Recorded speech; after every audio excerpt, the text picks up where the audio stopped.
One limitation with how balance assessments are often done is that they heavily emphasize reflexive actions without a need to revise automatic postural reactions.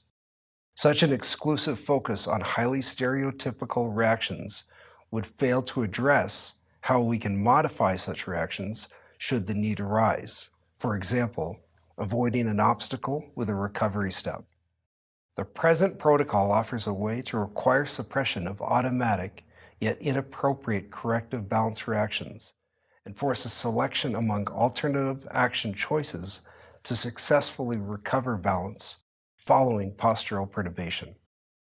What is unique in the current approach is that access to vision is precisely controlled while the subject remains fixed and the response environment is altered around them to create different action opportunities and/or constraints. By manipulating the presence of obstacles and affordances for action, this method emphasizes cognitive processes such as decision-making and response inhibition in relation to balance recovery.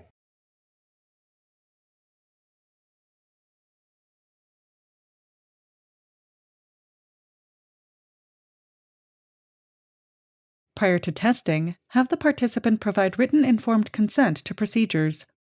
Acquire data and bandpass filter using a data acquisition interface and appropriate software. After fixing the surface EMG electrodes onto two intrinsic hand muscles on the right hand and ankle dorsiflexors on both legs, collect EMG data from the target muscles.